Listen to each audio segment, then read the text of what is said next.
Bom dia a todos e a todas. Eu sou a Gisela, sou professora escolar da Rede Municipal de Florianópolis da Educação Infantil. Meu chão é Educação Infantil.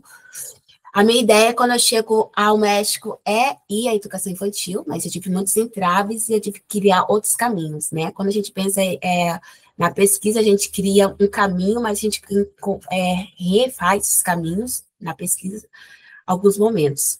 Vou pedir ajuda aqui para o João e para o... Aí, tá a terra aqui. Éder. O Éder. O Éder que eu converso sempre. O Éder. Aí eu falei, o Éder não tá. Então, pro Éder, porque eu falo bastante, e aí vocês me ajudar com o tempo, ou também se vocês não compreender o que eu falo, porque eu também tenho distúrbio em processamento auditivo, né? Sou mulher negra também, com algumas dificuldades, né? Mas também que não me param desse meu percurso formativo de mulher preta.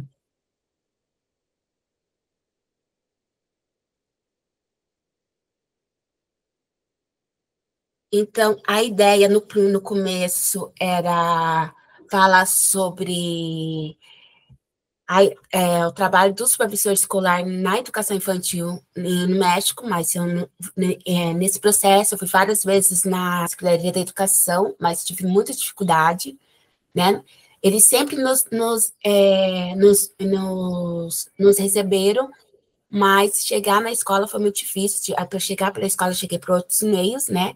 Então, eu modifiquei aqui a minha pesquisa para ações interculturais e antirracismo na educação, uma produção entre o Brasil e o México.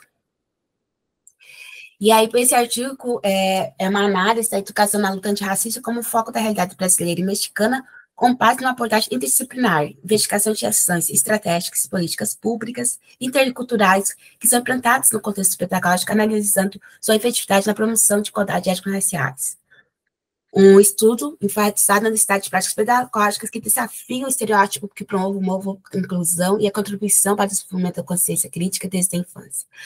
E aqui eu tenho um adentro a falar que, se chegar nos movimentos sociais foi muito mais fácil e eles nos receberam muito melhor, né? E os movimentos sociais no México são muito, muito, muito acolhedores e eles têm um olhar não sei, não é diferente de nosso, mas peculiar a partir do que eles passam, mas muito próximo de nós, né? E aí é uma coisa para a gente pensar também, né? Então, e compreender a história e esse impacto do racismo no Brasil e no México como foco nas infâncias. É difícil tu estar discutindo isso a partir que não tem uma política de uma lei 410.639 no México. O que tem no México é uma política muito forte sobre o direito das crianças e dos ninhos, né? E aí eu apresento alguns livros aqui para vocês, não sei se vocês vejam, sobre os direitos das crianças.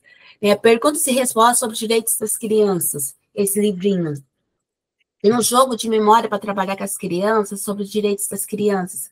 Porque uma coisa que me impactou muito, quantas crianças que tem vendendo coisas na rua até tarde, né? Foi uma coisa que eu até falei para o João na outra apresentação, né? Quantas crianças trabalhando nesse coisa. Então, assim, eu acho que a política hoje está mais voltado sobre o direito da criança que sobre trabalhar realmente a partir do racismo desde a infância, que é uma coisa que a gente já vem trabalhando aqui, mas sim sobre as violências e sobre o racismo. E aí aqui tem um livro também que fala sobre a violência dos nenéns, né, e os crimes organizados, né, e desde pequenas as crianças já são levadas para os crimes organizados.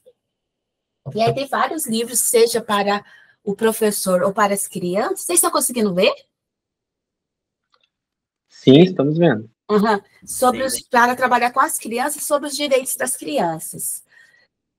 E aí, como que eu penso isso e faço esse movimento? É conversando com os movimentos sociais e também fazendo uma pesquisa dos movimentos sociais e do que é produzido no México sobre o que é racismo, né? E aí na América Latina. Por isso que eu compartilhei um pouco de material, aquele livro, né, que fala um pouco da América Latina com vocês, e alguns materiais também lá no WhatsApp, eu acho também bastante potente para vocês entenderem um pouquinho sobre isso.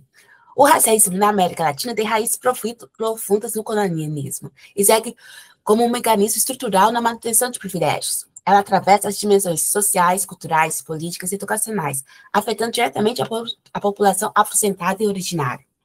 A educação ocupa um papel central nesse enfrentamento. Embora seja causas de racismo, pode reproduzi-las ou sustentar a desigualdade de compadeiro ao promover a consciência crítica de equidade.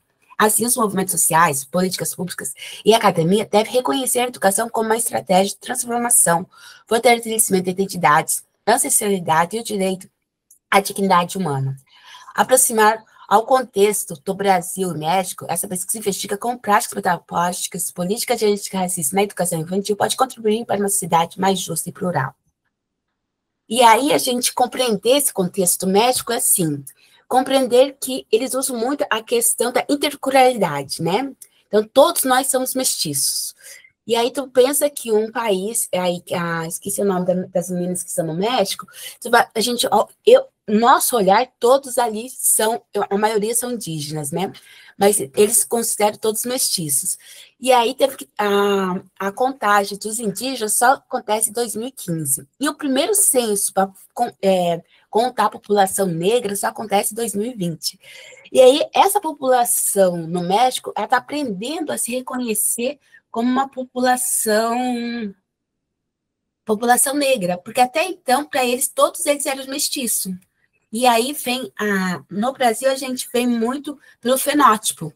E lá vem muita discussão sobre as línguas, né? Se tu fala uma língua tal, você é fulano. Se fala tal língua, tu é fulano.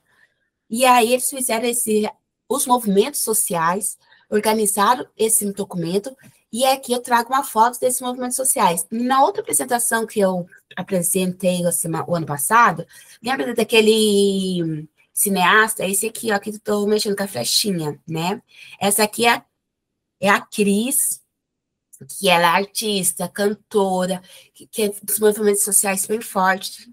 Essa aqui é a avó da Cris, né, que está aqui, que eles vão de várias frentes. Então, a gente vai... eles estão o tempo todo trabalhando, agora em 2025 tem um novo censo, né, para trabalhar quem são essas pessoas afro-mexicanas, né, que para eles, quando eles têm essa consciência, quando falam com as pessoas que têm consciência, eles falam assim, não, nós somos negros, mas nós temos que falar que nós somos afro-mexicanos para ser contado no censo, porque teve uma grande discussão, e aí ficou esse termo afro-mexicano. Então, se você estiver no México, vai escutar muito afro-mexicano. Então, assim, eu vou falar que eu sou afro-mexicano para me ser contado no censo, para pensar a partir do censo políticas públicas. Então, aí o Jesus Serna Morono, que compartilhou um livro dele, Jesus é uma pessoa maravilhosa, ele vai, no final de novembro, vai estar fazendo seminário aí, com certeza as meninas vão. Jesus foi muito amigo do Darcy Ribeiro, então ele tem uma aproximação muito forte com o Brasil, né? Então, essa realidade do Brasil, ele vai falar assim, por outra parte, se há querido ocultar e negar a presença negra em América Latina, e é que a melhor forma de desaparecer aquela história não é deserdá-lo, é negar sua existência. E mais se isso nos recuerda uma condição que se considera vergonhosa.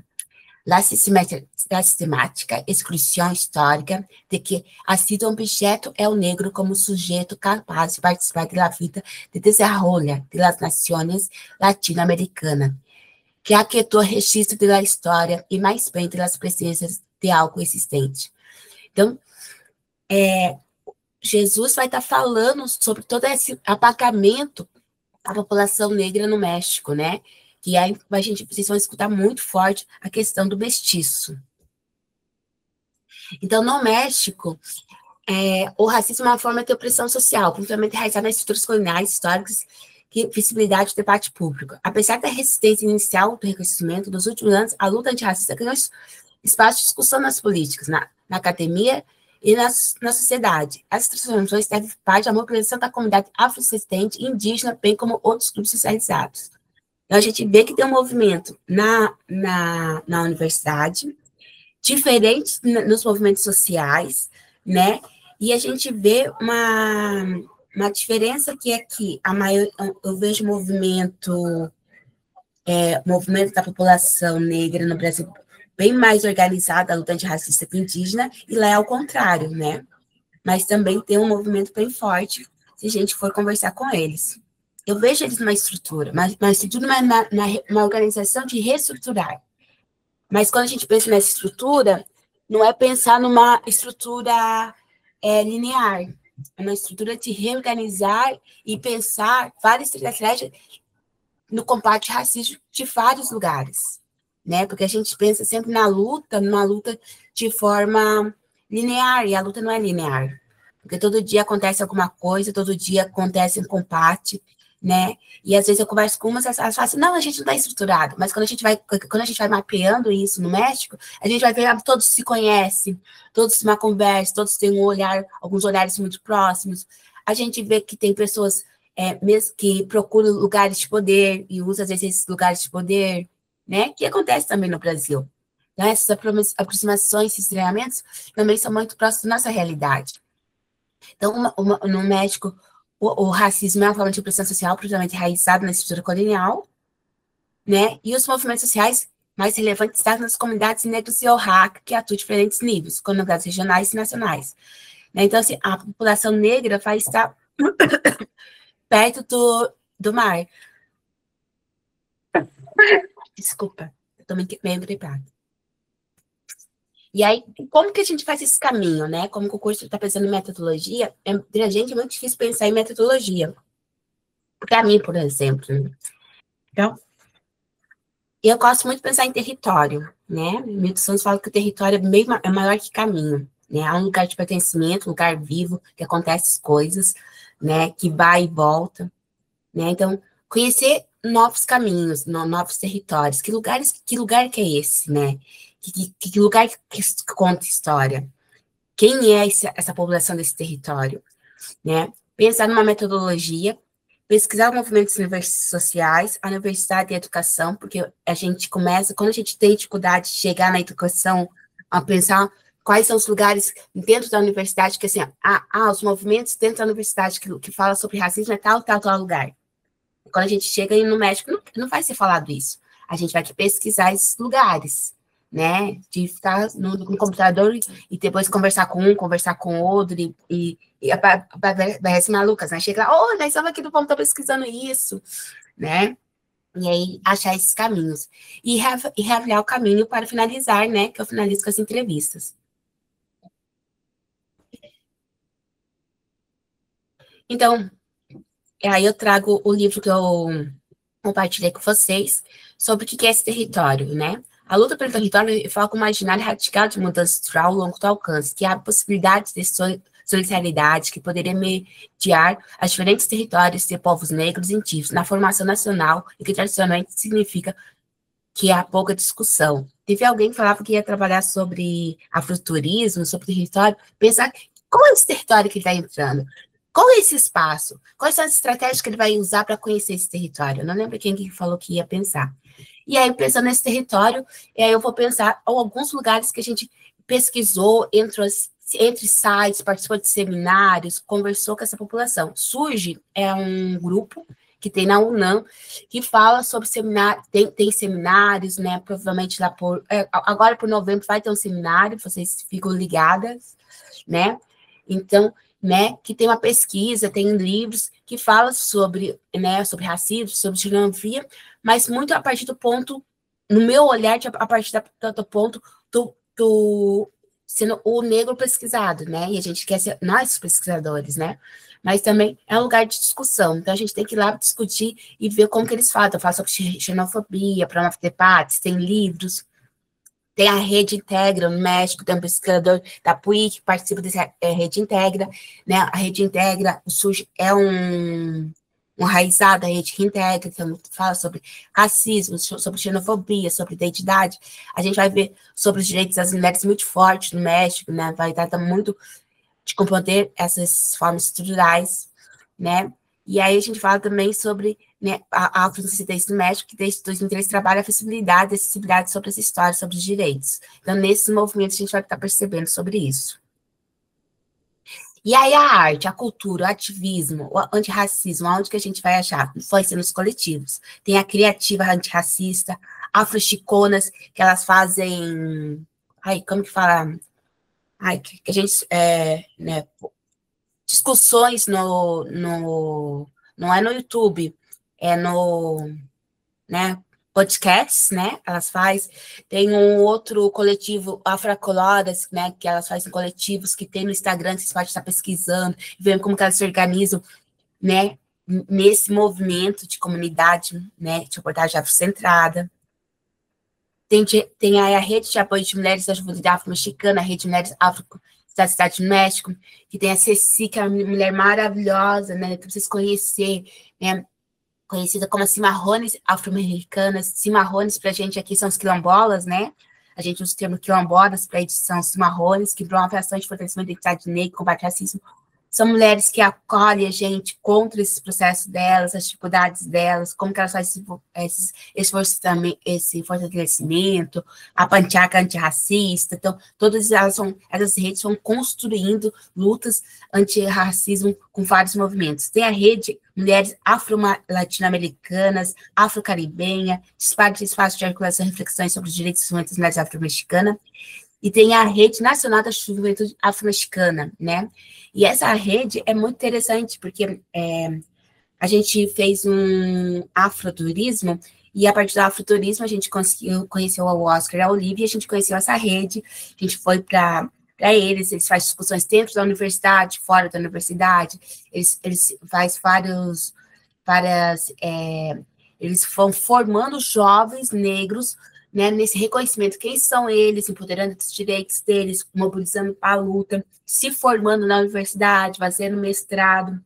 Então, como que eles vão se construindo nessas lutas nos movimentos, seja dentro dos movimentos sociais, tentando entrar dentro das universidades. Então, é bem interessante, né? Então, todos esses movimentos dessas pessoas que elas conseguem, quando a Rede Nacional da Juventude, a gente fez o afroturismo, depois a gente participou, conheceu eles, a gente participou a gente foi numa outra cidade, a gente participou de uma apresentação dessa rede, como que eles fazem esse trabalho com um grupo na economia ai, esqueci o nome na economia da direitos internacionais, falando sobre esse trabalho, né? Então, esses grupos estão o tempo todo fundamentando e não é explorando, mas apresentando quem são a população negra e explicando para as pessoas que eles são negros. Que, assim, eu lembro que uma das meninas, né, da rede falou assim, gente, eu descobri que eu era negro com 18 anos. Né? Então, eles estão nesse movimento. E os dados de índice da política. Tem o Afrocentro do México, né, de 2017, e também tem políticas também, que é a Universidade Afro-Mexicana, né, que é uma universidade de acadêmico voltado para o Estudo de Fortalecimento da Cultura Afrodescendente do México, né. Muitos vão para essa universidade, depois faz algum curso desse, aí vão para a UNAM, né, então eu fiquei me questionando isso, né, porque parece que a UNAM é uma coisa maior, né, e eu lembro de um dos meus entrevistados fala que ele fez a universidade quando ele chega na UNAM, como é bem mais difícil, não tem um aparato mais tem só uma bolsa de dinheiro, né, mas não tem uma bolsa, que assim, tem que falar línguas, de ajuda para ele acaba desistindo, né. Vocês estão compreendendo, gente, que eu fico passando aqui, eu fico meio, parece... Sim, estou acompanhando. Tá bem. É, né? E aí a metodologia, né? Como que eu vou fazer isso e tal? Como que eu vou fazer isso? E aí a gente conhece várias, a gente faz vários contatos, conversa com várias pessoas, e aí eu inicio organizando uma entrevista, que, né, a gente vai na biblioteca da PUIC, que é uma biblioteca maravilhosa, que tem só livros mais da população de povos originários, né, mas tem alguns livros também sobre a população negra. E aí eu falo da minha pesquisa, que eu queria conhecer alguém para entender isso. E aí, nesse movimento,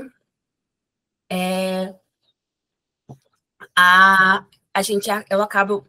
Aí ele fala, não, eu tenho um amigo que trabalha sobre isso e tal, e eu acabo fazendo a entrevista com, com o Hugo, que ele é do movimentos sociais. É tanto que muitas das pessoas que a gente entrevista, outros colegas nossos entrevistaram também, né? E aí, a entrevista eu organizo em 8 pontos, né? Pensando aqui, Vocês estão vendo? Sim. Sim, sim. Sim. Então, buscar o conhecimento profundo da história do impacto do racismo, que eu vou explicar para as pessoas, né? Eu levo entrevistas em português e levo entrevista em espanhol.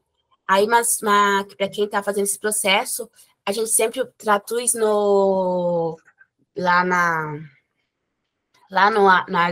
inteligência artificial o espanhol mexicano, né? Só uma dica aí, porque tem vários tipos de espanhol, né? Então, a gente sempre pede lá para traduzir na inteligência artificial para espanhol mexicano. Aí você se considera branco, amarelo, afro-mexicano, né? Afro-indígena, indígena, negra, né? Então, eu faço o perfil da pessoa que eu estou entrevistando, formação acadêmica, né?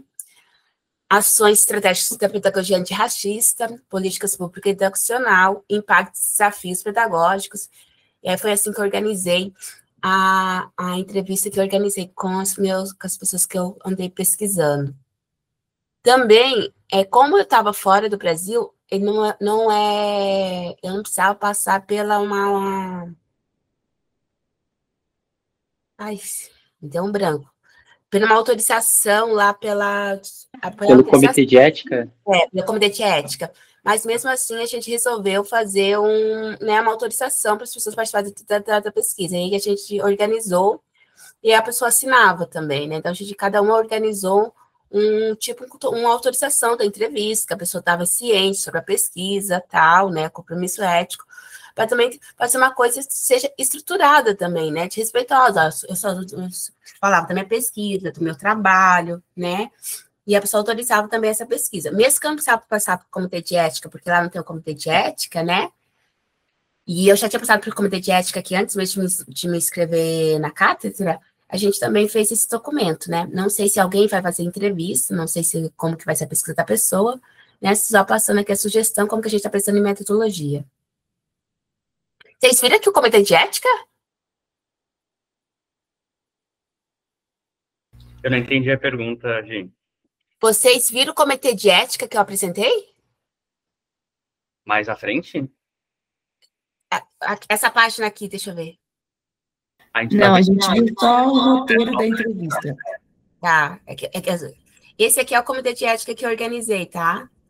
Então, esse aqui... Vocês estão vendo o comitê de ética? Aqui, ó. Esse aqui é esse aqui que eu fiz, né?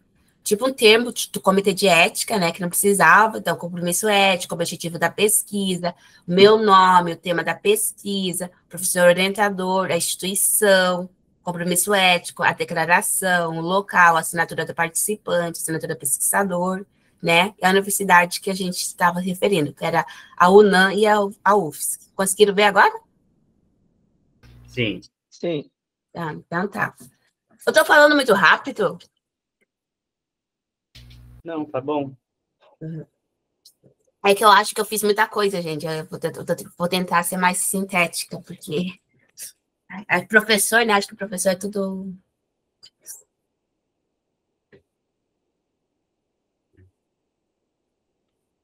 E aí, eu também fiz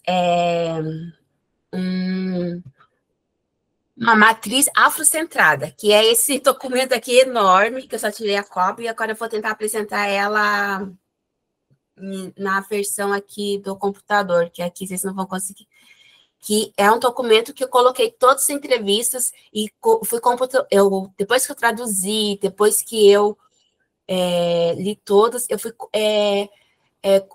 adicionando categorias e local dessa entrevista. Então, assim, a categoria, o trecho da entrevista e entrevistado. Eu tive 5 entrevistados. A primeira entrevistada, ela fez toda a entrevista e depois ela não assinou o comitê de ética, né? Então, primeiro total o termo, depois tu faz a entrevista. Vai aprendendo, né? E aí eu coloquei aqui, né? Então, aqui era a categoria, os trechos da entrevistas, né? Aí, o trecho da entrevista era a pergunta que eu colocava, né?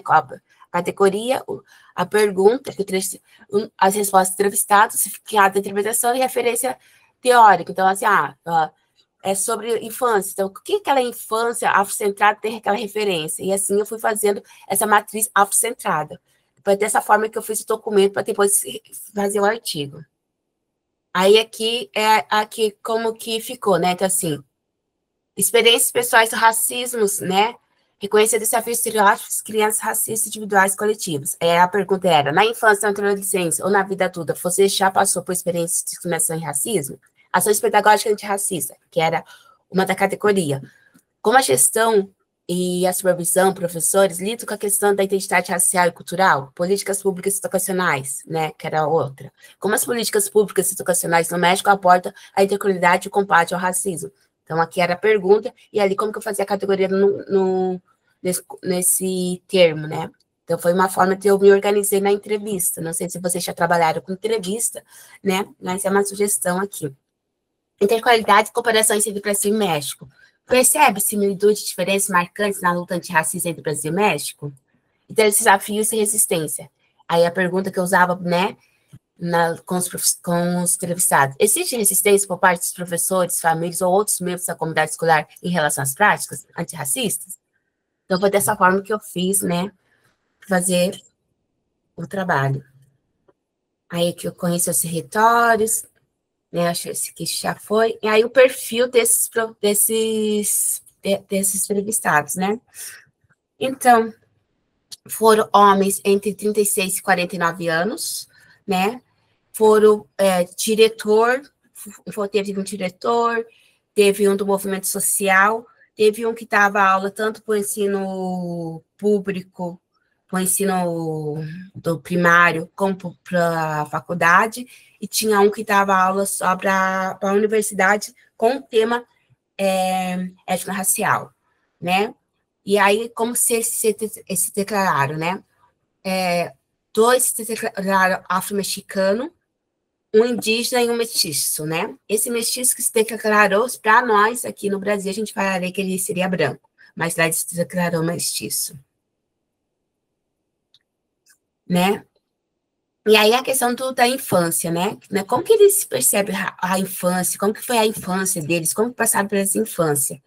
E aí o afro-mexicano negro, ele responde o seguinte, creio que a experiência de racismo e discriminação são parte do cotidiano para o solo, para as pessoas afrodescendentes e afro-mexicanas. Sinto também que a comunidade indígena, aqui em México, como em de cada dia, é experiência sua e são muitíssimas. Então, não poderia definir como pero algo que muito ajuda a me posicionar como politicamente e dentro do movimento afrodescendente. Fui dar-me conta que em torno de meu pé que tenho ido ser todo o tempo, como um centro de atenção, é o que se está punhando em toda a minha parte intelectual, e sempre que destaca que mal lo físico, então, em esse sentido, a mim foi muito importante ser consciente que minha cor de pele não influencia como me posiciono, e sim como estou, como está parte de minha cor de pele. Não sei se há questionado muito sobre a inteligência que temos das pessoas afrodescendentes, os conhecimentos, sempre há que justificar tudo. Então, para mim, em alguns momentos, se foi muito importante a ser muito conscientes disso. E há uma palavra que me custa muito, que é como consciência de classe. Então, quando eu fui consciência da posição que lá estou implicado, para mim, foi mais fácil saber que tenho que estar dentro do movimento antirracista. Esse que respondeu é dos movimentos sociais, né? E aí ele conta que ele só foi perceber quando ele sai da comunidade dele, né? E todo o tempo as pessoas ficavam questionando a inteligência dele, né? E aí ele foi perceber que essa inteligência era a partir da cor da pele dele, né? E isso vem muito comigo também. As pessoas questionam muito a minha inteligência e eu vejo muito que é a partir da minha cor de pele, né? Principalmente o cargo que eu ocupo como professora escolar, né? O tempo todo, as meninas falam assim, nossa, sabe tanta lei? Eu falei, não é que eu saiba tanta lei, é que eu tenho que saber da lei, para que as minhas palavras sejam válidas, né? Então, e aí ele fala isso assim, até que eu acho que uma dor bastante, né? E ele é um sujeito que ele faz uma faculdade que eu não lembro do que, ele se torna fotógrafo, né? E hoje ele é um fotógrafo muito renomeado, Hugo. E aí, e ele começa a fazer psicologia na UNAM, mas ele não aguenta a pressão ali, né, naquele espaço, e ele existe, né, e aí quantos nós, né, nós conseguimos chegar aqui, mas muitos de nós desistiram por causa dessa pressão do racismo, né. Então, para mim é um depoimento bem forte, assim, e como é importante ter essa consciência de luta de classe, né, do racismo, para saber que tudo que eles falam que é culpa nossa não é nossa. E esse aqui é do professor indígena, né, que ele fala assim, por exemplo, às vezes Ferterrame, por exemplo, tem uma assinatura arrorita, que se lama línguas. A assinatura é uma, como que fala, uma matéria. E aí lemos vista coisas que temos que ver, por exemplo, aspectos relativos com o uso de certas expressões e certas palavras, e tienes conotações, e que pode se referir a situações de discriminação e de racismo, não sei, pero não é. Eu sou minha iniciativa própria. Não é um programa de estudo, é um currículo que vienes. Então, esse professor aqui, ele fala assim, que nas aulas dele, ele coloca pela iniciativa dele, mas não tem um programa, né, que fala para trabalhar sobre a discriminação, sobre racismo, não tem. Então, fala, pero não tem. Ele se faz, pero é por ele mesmo, por iniciativa própria, né? Esse é um professor indígena falando. E aqui é o professor mestiço falando. Sim, creio que há que recordar algo que é muito importante, é que nas nações raciais não existir la chegaria. Não é crer que algo é mais belo, mais inteligente, mais bonito, superior. Empieza na família. Exato. Es decir, los infantes, las niñas, los niños. E os 108 anos que legam ao sistema educativo, que é um sistema educativo que reforça as chegarias raciais. Pero as chegarias raciais impeçam essas famílias a algo. Em educação infantil, ou se a educação infantil, não começa mais tarde. Não.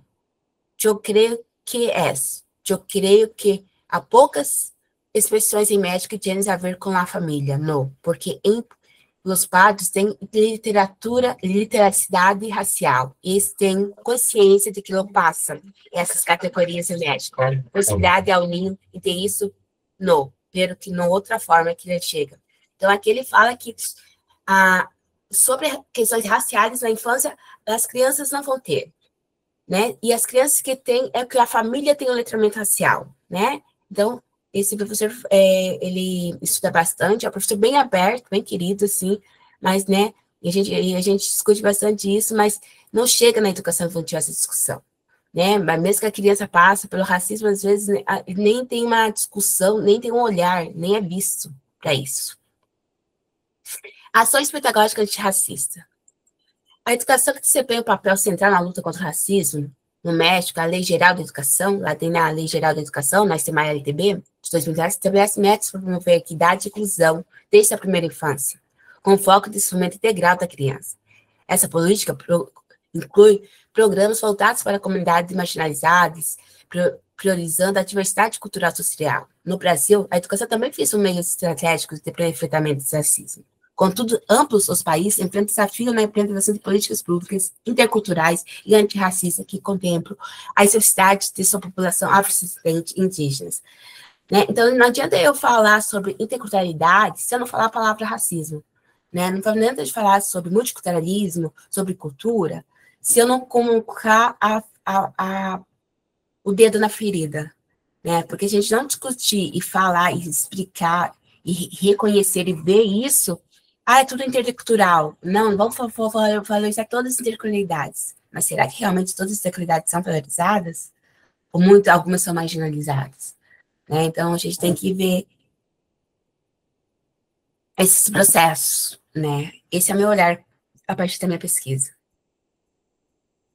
Então, aqui, o papel da educação, creio que é fundamental. Temos que abrir que uma educação diferenciada entre as comunidades afrodescendentes. Por quê? Porque apesar durante muito tempo que há havido um rezago na educação. Então, eu me quando ligaram a viver em uma cidade do México e entrar a estudar em La UNAM, e que muitos de nós temos que mis companheiros de aulas que vêm de tantas naturezas, eu jamais lo havia aprendido em La Prepa. Então, para mim, era como estudar em dobro. Entanto, aqui, porque para mim era como esse muito, ligando, falando inglês, ir lá à universidade e nos outros. Os maestros iam quando queriam, quando legavam, e depois davam uma lista de palavras e como te aprendesse, pero nós nunca compreendemos uma oração. Então, esse foi um tema bastante difícil. Então, sinto que temos que abrir como um reforço em la educação em territórios afrodescendentes. Exemplo. Então, essa é a primeira licenciatura na universidade que se chama Unisur, na Universidade dos Pobres do Sul, e da prestígio de abrir uma universidade, era uma universidade contra a hegemonia, em la que nos ensinavam a questionar todo, assim dizia. Se havia como impacto político em nossa zona, era porque estávamos querendo conviver com essa praia e zona hoteleira. Um exemplo nos outros era, investigações. Por quê? Porque temos o Estado em convertir nossas praias em zonas hoteleiras, querem e vão se beneficiando. E qual vão a nosso papel? E vão sempre descobrindo que nosso território era devorado por um sistema e dos outros terminavam sendo empregados, que nós ganhávamos casa e nada. Então, a exploração, então, a mim está. Então, esse é o que eu estava conversando com vocês, né? Então, a nossa comunidade, a gente sabe que isso é uma realidade, né? Eu sou do ensino noturno, né? Eu faço meu ensino noturno a partir da 6ª série.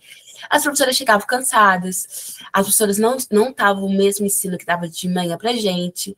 E aí, quando a gente chega na universidade, a gente chega com muitas diferenças de estudo, com muitas dificuldades.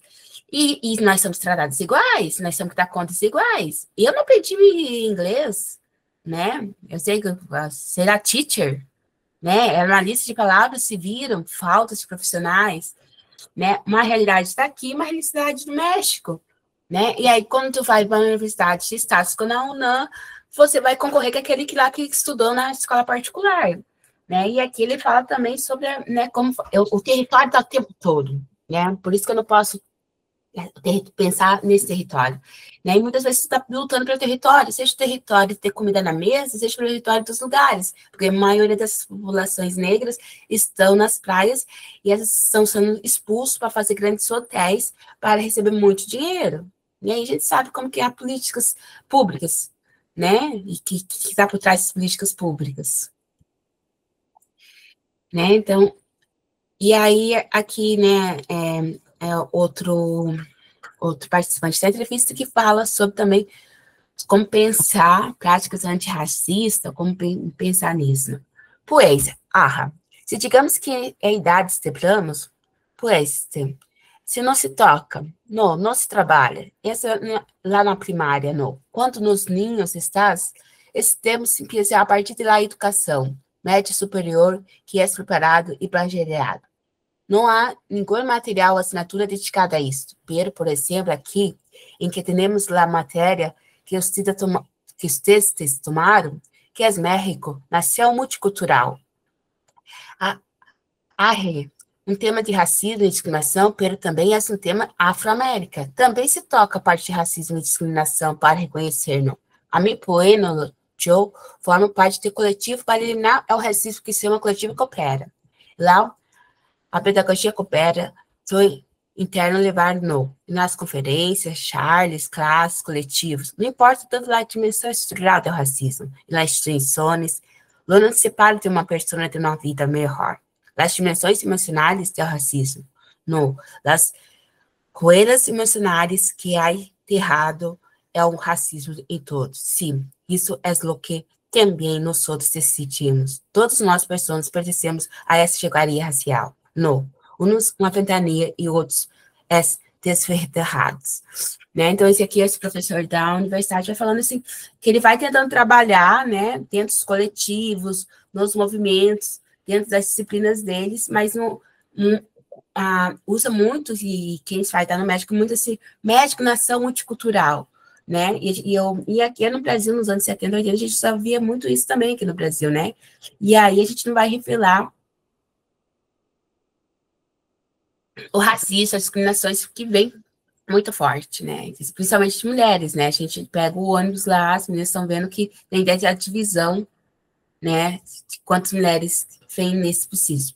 Todos pertencem a isso. Todos somos tocados, favorecidos ou somos favorecidos e sofridos por esse sistema racial. Então, quando eu ligo a falar a esses temas, trato de remitir-me a ser passado. Por exemplo, em México, aí é uma frase que é muito arriscada em todas as famílias, e eu queria que todas as famílias quiserem comentar nessa frase que tu tens, que é melhorar a raça, né? Melhorar a raça é o tal, né, do embranquecimento.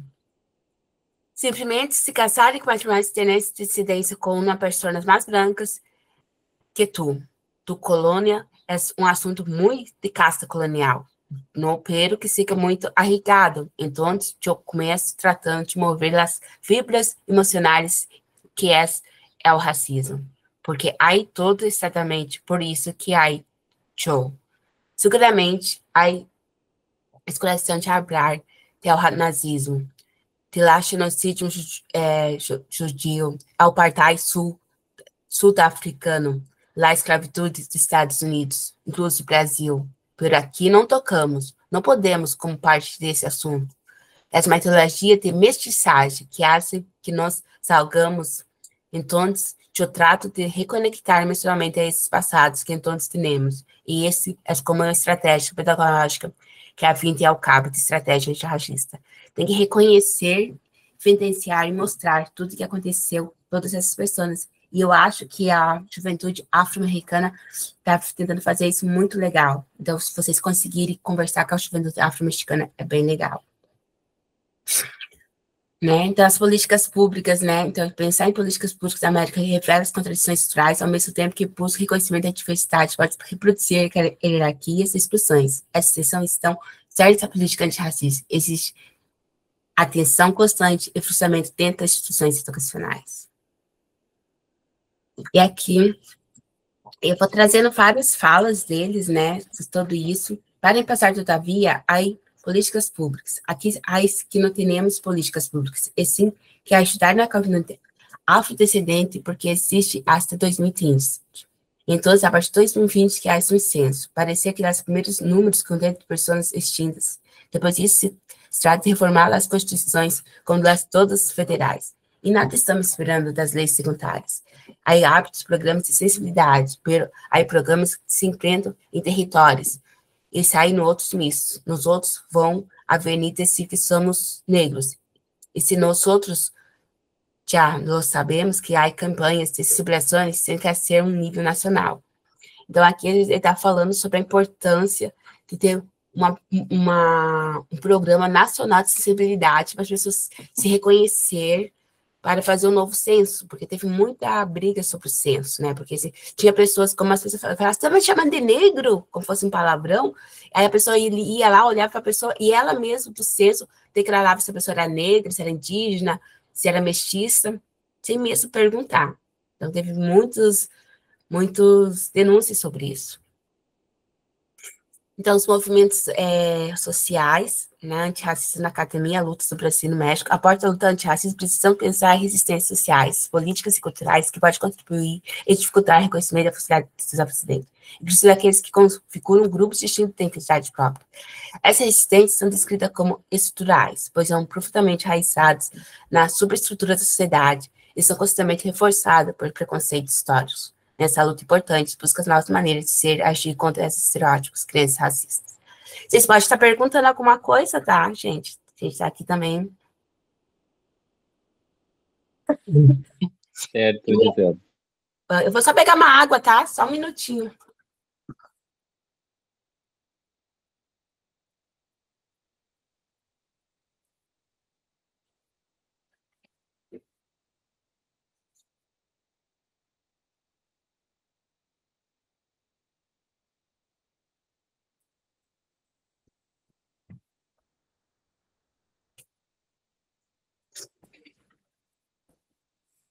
Então, pensar nessa interculturalidade é ir além das discussões formais simplórias, superando a chamada interculturalidade nominal para alcançar uma interculturalidade emancipadora e acabar de gerar transformações reais no contexto social e institucionais.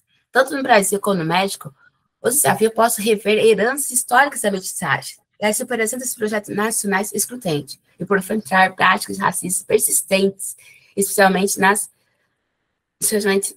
educacionais. Né? Então, assim, eu percebi assim, muito a questão assim, desse discurso da interculturalidade, né? Aqui tem interculturalidade como, entre aspas, um guarda-chuva de salvação, mas para mim, ao mesmo tempo, se torna um guarda-chuva de venda, uma venda para não ver o que acontece de racismo naquele território, né?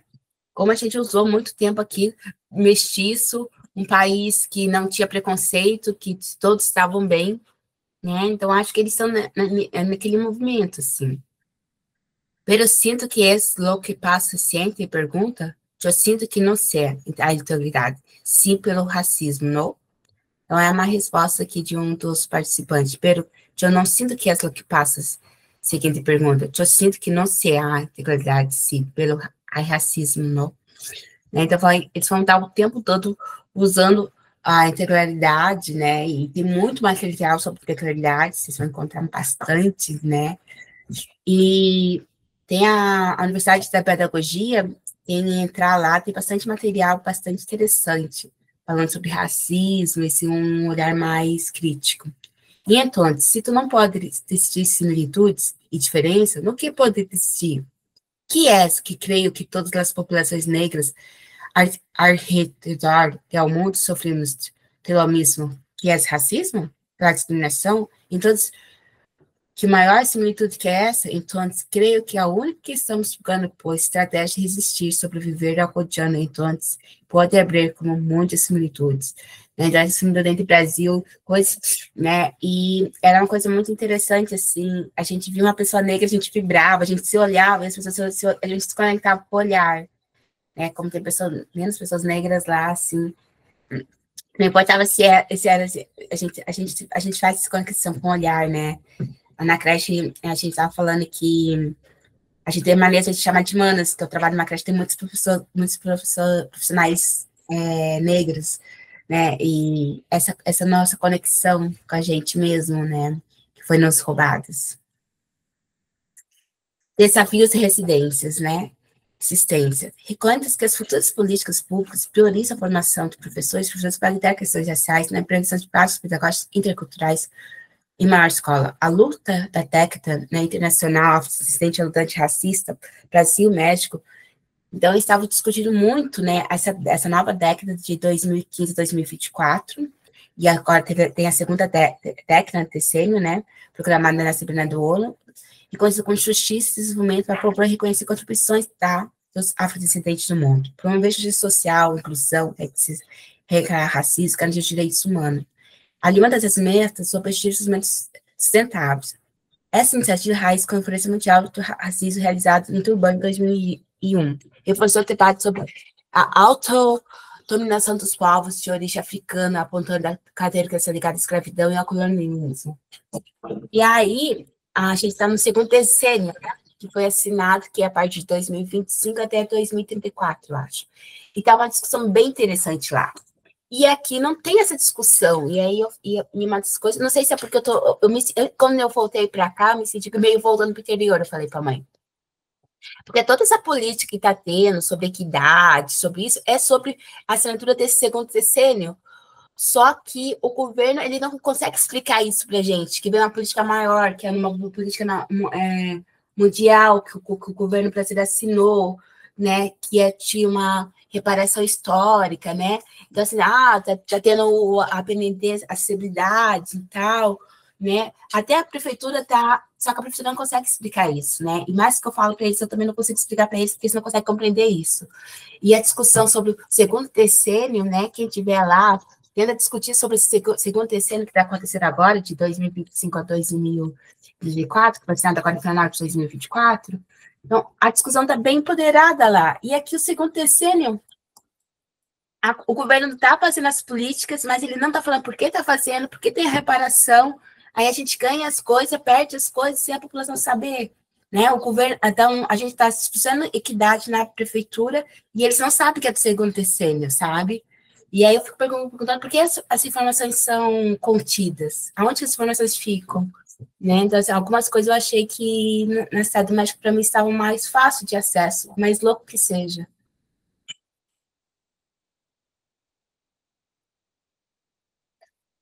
Pois, sendo, como meu tema são os direitos humanos e minha imagem, para mim é muito importante o uso da imagem. Então, as campanhas públicas que abrem e refletem as comunidades negras e afrodescendentes. Creio que é muito importante ter minhas perspectivas, pois é difícil também para ver como é usar a imagem, porque é algo que se recorda numa campanha política. Que há 6 anos, em um município de Veracruz, era uma mulher branca, pero ir para participar de uma presidência municipal de um povo negro. Então, o que ocorreu para ser a campanha, elas pôs uma peruca china. China é cabelo crespo, tá? Se quem não sabe. E assim como ela saiu, dava com seus discursos como tratamento de empatizar a gente. Eu não quero lá acerou, pero toda a comunidade era super ofensiva e era claro. Ela considerava quanto que ela estava tratando de ser empática, pois não se comia tema somos direitos humanos de imagem, para mim, é o uso da imagem. Então, como a campanha de las rugas, referente à comunidade negra afrodescendente, creio que é muito importante ter as perspectivas, pois esse artista também pode como usar a imagem, porque é algo que se tem, recorda uma campanha por então, ocorreu o discurso, eu não sei se assegurou para toda a comunidade era supervencivo. Então, no sentido, eu creio que como muita sensibilidade a partir da imagem vão projetar a comunidade, mas também as pessoas negras. E por que é importante empreiciar, pois a dignidade do corpo afrodescendente. Esse ativista, ele tinha um olhar muito atento, ele se torna fotógrafo, né, sobre os corpos e como que a gente tem que ter esse cuidado com o corpo, né, não posso chegar tirando uma foto. Precisando pedir permissão, quem é esse corpo, né? Esse olhar. No México tem a cota para políticos negros, né? E estava tendo uma discussão que pessoas que era contra a cota usou a cota, tinha pessoas que estavam usando a cota que não eram negros. Então tem algumas políticas, sim, mas que as pessoas não reconhecem como políticas, né? O principal desafio é isso, ignorar o reconhecimento, reconhecer que México é parte de uma enxergaria global de racismo. E por aqui, em Sudáfrica, nos Estados Unidos, creio que é uma história de nossa educação, que brancos é melhor, que a Europa, que temos que ver.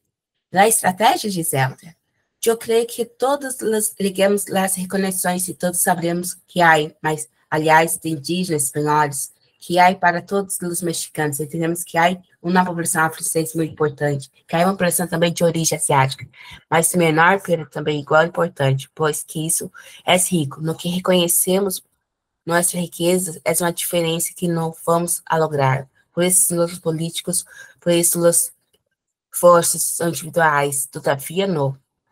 E na nível universidades, nós teremos PECas. PECas é bolsas, né? Não temos liberdade racial, pero atrás, antes que tenhamos todavia, e como forte tema afetado, e como os autocentrismo, decidir como não faz entender, es locos que lo ensinemos, pero fortes são os anos, como nos vamos a entender. Claro que entendemos porque vivos não, pero que é autocentrismo? Não. Depois, a mais grande precisamos abrir isso. Eu creio que isso no lobo que passa. Então, assim, sobre tudo que a gente vem discutindo, falando sobre isso, tem autocentrismo, as pessoas ganhando sobre isso nas políticas públicas, né? E tem políticas, muitas no México, né, como as becas, né, como eu falei para vocês, as cotas para políticos negros, né, mas as pessoas não reconhecem isso como políticas, e quando eu perguntava se tinha políticas, falavam que não tinha, então, assim, a gente vê e também tem as pessoas que também querem se furtar sobre isso, né, mas é importante e ganham com o racismo. Aqui são alguns livros, né, que tem bastante livros, né, se vocês vão na biblioteca da PUC, tem bastante livros, alguns livros aqui dá de abaixar. A experiência do intercâmbio do México proporciona uma leitura ampliada sobre as relações raciais da América Latina, reflete distintas formas de construções da identidade afrodescendente no Brasil e no México. Enquanto no Brasil reconhece oficialmente os afrodescendentes como parte essencial da nação do México, ao censo, critérios raciais, conceito de etnia, contribui à visibilidade da história do afro-mexicano. Essa diferença evidencia o reconhecimento e a valorização da população negra. Depende não apenas das políticas legais, mas também das mudanças culturais, educacionais, simbólicas. A educação comprometida com a justiça racial tem o potencial de romper silêncio e fortalecimento da consciência crítica desde a infância. Ao aproximar a experiência brasileira e mexicana, esse estudo afirma que a luta antirracista é transnacional, coletiva e contínua. É pela educação entendida como prática política, estética e ética que se constrói possibilidades reais de transformação social, reafirmando a dignidade e o direito de existir a todos os povos afrodescendentes. E aqui, para finalizar, eu trago o poema da Leita, que também estava lá naquela foto, né, para aprender a se reconhecer, que é uma mulher poderosa, de vários movimentos ali que eu mostrei para vocês. Não me envergonhe de ser negra. A você que me chama de negra com intenção de me ofender, coloque freios na sua língua. Mas não acabo caindo, pois Deus me fez negra, de aparência formosa, para que o mundo se alegrasse. Ao me contemplar com prazer, trago fogo no sangue, alegria no peito. Meus olhos são duas luzes, que transporte e contentamento são heranças da minha avó, que quando eu era menina me dizia, e eu não me envergonho de ser negra, eu sou o fulgor da vida. Que são as referências, né, que eu usei, né, e graças, você quer meu contato, não sei se alguém tem uma dúvida, alguma pergunta, né,